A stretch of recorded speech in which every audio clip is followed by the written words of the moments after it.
Yes, registration चालू हो चुका है, यू हैव 10 डेज, लेकिन वो 10 दिनों में तुम लोग को और एक चीज पे ध्यान देना है, विच इज डॉक्यूमेंट। सबसे बड़ा प्रॉब्लम यही है, अपना डॉक्यूमेंट ही रेडी नहीं रहता। तो first document is your SSC marksheet, मतलब अपना इतिहास बताने का है, तुम लोग को कितना एजुकेशन किया है तूने, वो तुझे सब वहां पे दिखाने का है। तो एसएससी का मार्कशीट तो लगेगा, लेकिन मैं बोलता हूँ सर्टिफिकेट हाथ में रखो, वो सबसे ज्यादा इंपॉर्टेंट है। मार्कशीट का कलर अलग रहता है, सर्टिफिकेट अलग रहता है, ये तुम लोग को भी मालूम होना चाहिए।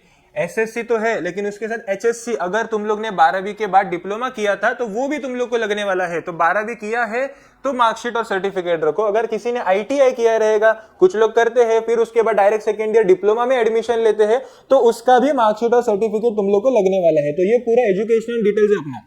नेक्स्ट, कॉलेज का लिविंग सर्टिफिकेट। कॉलेज का लिविंग सर्टिफिकेट तुम लोग को लगने वाला है। अगर अवेलेबल नहीं है, कॉलेज से नहीं दिया है, तो जाओ उसको लेके आओ। अगर कॉलेज अपना लिविंग सर्टिफिकेट देगा नहीं, तो नया वाला कॉलेज तुम लोग को एक्सेप्ट करेगा नहीं, तो वो तो तुम लोग को चाहिए ही चाहिए।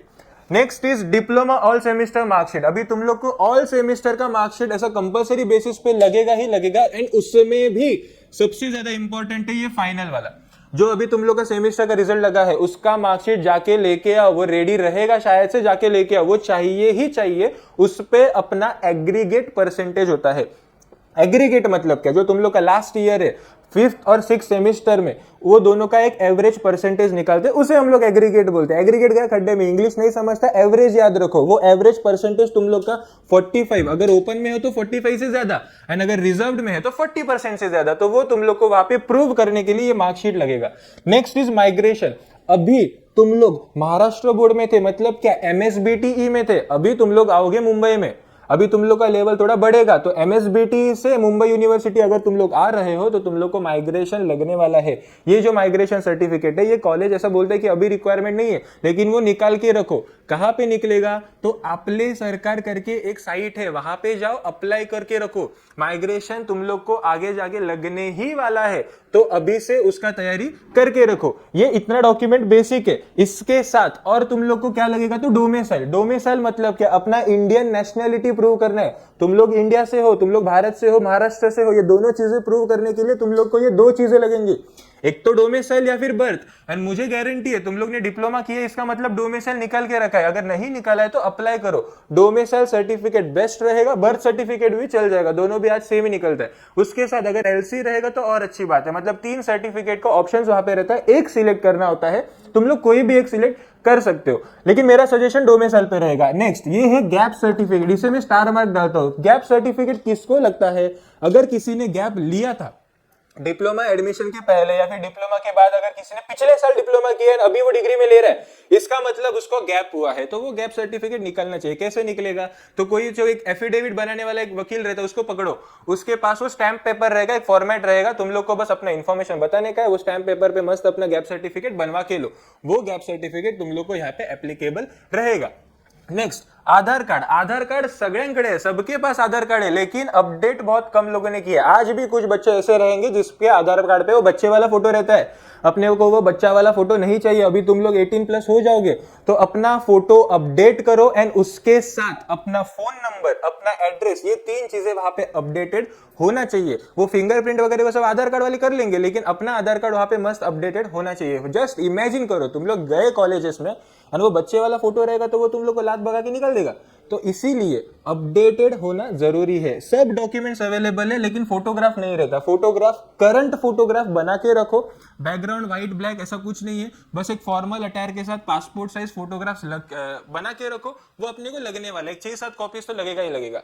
इसके बाद ये जो बैंक अकाउंट है, बैंक अकाउंट अभी तुम लोग का शायद से स्टूडेंट अकाउंट रहेगा, कुछ बैंक्स में तुम लोग का स्टूडेंट अकाउंट रहेगा, अभी उसको कन्वर्ट करना चाहिए। अगर तुम लोग 18+ हो तो वो स्टूडेंट को कन्वर्ट करो सेविंग अकाउंट में, एंड वो अकाउंट का पासबुक तुम लोग को आगे जाके लगने वाला है। अभी रजिस्ट्रेशन में ये आधार कार्ड और ये पासबुक, ये 2 चीजें रजिस्ट्रेशन में शायद से नहीं लगेंगी, लेकिन तुम लोग डिप्लोमा से हो, तुम लोग को मालूम है स्कॉलरशिप भरना होता है, तो वहां पे वो रिक्वायर्ड है, तो वो बना के रखो। अगर स्टूडेंट हो तो उसे कन्वर्ट करके रखो। ये सब चीजों के साथ इंपॉर्टेंट डॉक्यूमेंट्स अभी बता रहा हूं। अगर तुम लोग ओपन से हो तो तुम लोग को सिर्फ एक डॉक्यूमेंट रिक्वायर्ड है, वो है इनकम सर्टिफिकेट। वहां पे स्पष्ट लिखा है उत्पन्नाचा दाखला, वहां पे तुम लोग को फॉर्म 16, आईटीआर, ये सब चीजें नहीं चाहिए, मुझे इनकम ही चाहिए। अगर तुम लोग का इनकम 8 लाख से अंदर है तो इनकम सर्टिफिकेट बनवाओ, खुद जाओ मत, कोई तो पहचान वाला या फिर अपने आजू बाजू में महा, मैं लिख के बताता हूँ, महा ई सेवा केंद्र सर्च करो, अपने पहचान वाला कोई तो रहेगा या फिर कोई एजेंट रहेगा,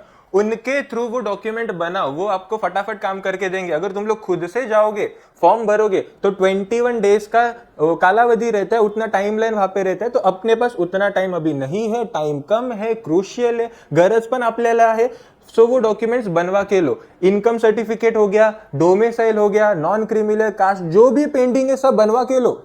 नहीं रहेगा उसका क्या लॉस है वो मैं आगे जाके बताऊंगा। तो इनकम सर्टिफिकेट तुम लोग को 8 लाख के अंदर रखना है। अगर आप ओपन से हो you can apply for EWS. EWS के लिए आपको सिर्फ 8 लाख के अंदर चाहिए होता है। ईडब्ल्यूएस का एक सर्टिफिकेट निकलता है जो स्टेट गवर्नमेंट से आपको मिल जाएगा। तो ईडब्ल्यूएस अगर आपको अप्लाई करना है तो आपको इनकम सर्टिफिकेट कंपलसरी चाहिए। तो ये दो चीजें for open category student. And if you are not from open, अगर आप रिजर्व्ड कैटेगरी से हो तो आपको ये 3 डॉक्यूमेंट्स लगेंगे।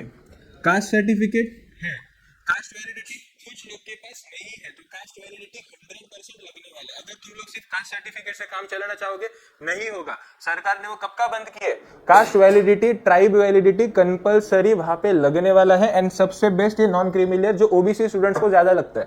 बाकी किसी कास्ट को नॉन क्रीमिलियर कंपलसरी नहीं होता, लेकिन ओबीसी को लगता है।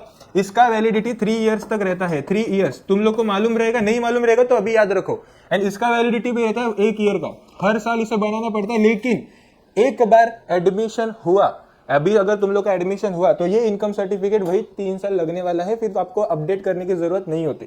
लेकिन मैं बोल रहा हूँ निकाल के रखो। ये जो 2 सर्टिफिकेट है उस पे जो डेट है वो रहनी चाहिए 31 मार्च 2026। ये डेट वहां पे एक्सपायरी पे होनी चाहिए। अगर वो है देन चलेगा, नहीं है 25 थी एक्सपायर्ड होगा तो बना के लेके आओ। किधर से बनाओगे, मैंने लिखा है महा ई सेवा केंद्र जाओ, तलाटी ऑफिस जाओ, तहसीलदार ऑफिस जाओ, किधर भी जाओ, लेकिन वो बना के लेके आओ। डॉक्यूमेंट्स रेडी रहेगा तो रजिस्ट्रेशन सिर्फ आधे घंटे का काम होता है। ये सब के साथ 2 चीजें और लगेंगी। कौन सी 2 चीजें, एक तो फोटोग्राफ जो मैंने बताया आपको, आपका फोटोग्राफ तो चाहिए, फोटोग्राफ चाहिए। एंड और एक चीज वहां पे लगती है विच इज सिग्नेचर। आपका जो सिग्नेचर रहेगा वो भी आपको लगेगा। ये 2 चीजें आपको चाहिए। एंड ये दोनों का साइज 4 KB 200 KB, ये 2 साइज मतलब ये रेंज के बीच में होना चाहिए। अभी हम लोग जो फर्स्ट ईयर का फॉर्म भर रहे हैं तो वहां पे ये रिक्वायर्ड था, आपको भी रिक्वायर्ड होने वाला है फॉर डीएससी के लिए भी। तो फोटो और सिग्नेचर क्या करने का, एक ब्लैंक व्हाइट पेज लो, उसके ऊपर अपना फोटो भी रखो एंड एक सिग्नेचर भी रखो और एक मस्त फोटो निकालो। वो व्हाट्सएप से निकालोगे तो भी चल जाएगा, क्योंकि अपने को लेस देन 100 KB चाहिए। उस फोटो पे तुम लोग का कुछ इंटरनेशनल काम नहीं होने वाला है, एडमिशन ही होने वाला है। तो एक नॉर्मल फॉर्मल फोटो वहां पे बस लगना चाहिए। बाकी जितने भी डॉक्यूमेंट्स मैंने अभी आपको बताए, तो वो डॉक्यूमेंट्स का जो साइज है वो साइज 500 KB से कम चाहिए, कम 500 से कम चाहिए। एंड उसका जो फॉर्मेट है वो पीडीएफ रखो, जेपीजी रखो, जेपीईजी रखो, कुछ भी रखो, सॉरी जेपीईजी कुछ भी रखो वो चलेगा। लेकिन फोटो एंड सिग्नेचर ये तुम लोग को जेपीजी फॉर्मेट में ही रखना है, ये भी तुम लोग को मालूम होना चाहिए। इसके साथ और क्या चीज है, ये कंप्रेस कैसे करने का, अभी क्या सबके पास नया नया फोन है, अगर तुम लोग रैंडम क्लिक भी करोगे तो एमबीज में जाता है, तो उसको केबीज में कंप्रेस करने के लिए बहुत सारी ऑनलाइन वेबसाइट्स है। मैं नाम नहीं लूंगा, लेकिन आप लोग को बहुत सारी वेबसाइट्स मालूम है, एप्लीकेशंस है, वो यूज करो, साइज को कंप्रेस करो। कंप्रेस करने में ज्यादा टाइम नहीं लगता, पहले बहुत टाइम लगता था, अभी 10 मिनट में हो जाता है। तो सब चीजें पहले रेडी रखो एंड फिर रजिस्ट्रेशन का फॉर्म भरो। एक बार रजिस्ट्रेशन का फॉर्म भरना चालू किया तो याद रखो उसमें मिस्टेक्स नहीं होना चाहिए, मिस्टेक्स टाड़ा। पहले से ही तुम लोग रेडी, अपना गन बीन सब बॉम्ब बीम रेडी रखो, फिर वॉर खेलने के लिए जाओ, ये मेरा सजेशन है। बाकी रजिस्ट्रेशन से रिलेटेड कुछ भी डाउट है तो डिस्क्रिप्शन में व्हाट्सएप का लिंक प्रोवाइड किया गया है, वहां पे सारे अपडेट्स हम लोग आपको दे रहे हैं। हम लोग पर्सनली फॉर्म भर रहे हैं, मैं खुद पर्सनली फॉर्म भर रहा हूं। कुछ भी डाउट रहेगा नीचे दिए गए कॉन्टैक्ट नंबर्स पे कॉन्टैक्ट करो। नेरुल कल्याण थाने कौन से भी ब्रांच में आओ, वहां पे एक आदमी वहां पे बिठाया गया है, रजिस्ट्रेशन का फॉर्म हम लोग आपको भर के देंगे। कुछ भी डाउट रहेगा गाइडेंस लो, चाहिए तो भरोसा मत रहोगे लेकिन एटलीस्ट गाइडेंस लो, सामने वाला क्या बोल रहा है, क्या सोर्स दे रहा है वो पहले सुनो। एंड ये सब काम रात को खाना पीना खाने के बाद घर पे आराम से बैठ के करना चाहिए। सुबह सुबह जाओगे पूरा साइट पे वो लोड रहेगा, पूरा साइट उड़ जाएगा। अभी तो एटलीस्ट साइट पे अच्छा वर्क किया है, जो भी प्रोसेस तुम लोग कर रहे हो वो सेव हो रहा है, पहले सब उड़ जाता था, वापस करना पड़ता था, अभी ऐसा नहीं है। सब सेव भी हो रहा है, लेकिन मैं बोल रहा हूँ रिस्क लो ही मत। रात को बैठो आराम से, खाना पीना खाने के बाद वो फॉर्म भरना चाहिए, एकदम शांत होके ने फॉर्म भरा, कुछ भी प्रॉब्लम नहीं है, सब बेसिक इन्फॉर्मेशन से पुट करना है। तुम लोग को प्रॉब्लम सिर्फ डॉक्यूमेंट्स में आएगा, कुछ भी गाइडेंस चाहिए हमें कॉन्टैक्ट करो। Thank you.